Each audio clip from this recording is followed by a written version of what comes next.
வணக்கம், நான் உங்கள் விமலா பேசுகிறேன். இன்றைக்கி நம்ம பார்க்க போகிறது ஜவ்வரிசி கேரட் பாயசம் எப்படி செய்யலாம் அப்படிங்கிறது தான் பார்க்க போகிறோம். அதுக்கு ஒரு பெரிய கேரட்டை துருவி வச்சுக்கணும். அப்புறம் சுகர், உங்களுக்கு எந்த விருப்பமான சுகரோ அதை எடுத்துக்கணும். ஜவ்வரிசி ஒரு அரை கப் நான் ஊற விரித்து வச்சுருக்கிறேன்.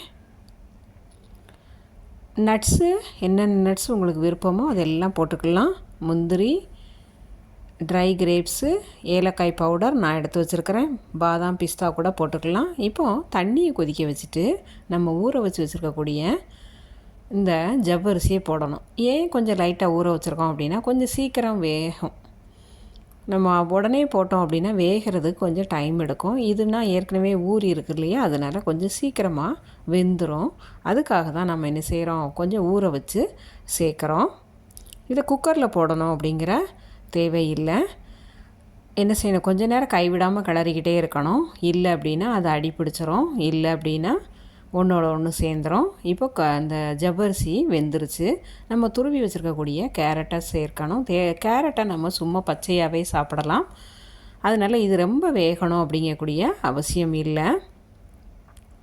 நம்மளுக்கு எவ்வளோ தேவையோ அந்த அளவுக்கு வெந்தால் போதும். நம்ம இதில் போட்டுக்கக்கூடிய பொருட்கள் எல்லாமே நல்ல சத்துள்ளது. கேரட் நல்லா கண்ணுக்கு நல்லது.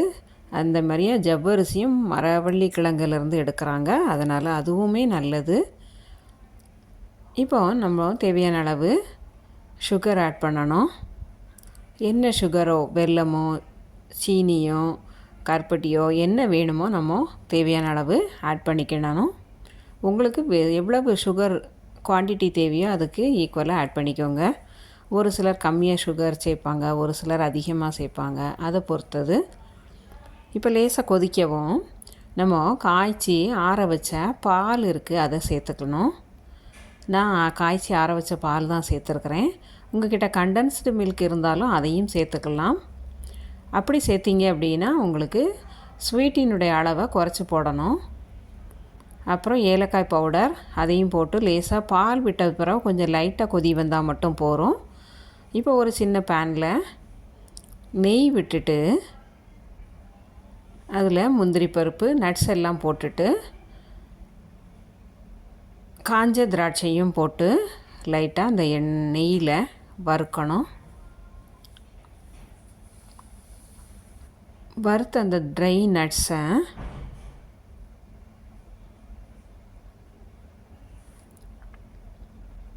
நல்லா வறுத்துருச்சு.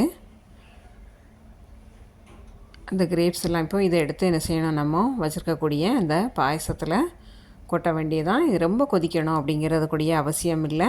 அவ்வளோதான், பாயசம் ரெடி ஆகிட்டு. ஒரு தடவை மிக்ஸ் பண்ணி கொதிச்சா மட்டும் போகிறோம். இப்போ பாயசம் ரெடி ஆகிட்டு.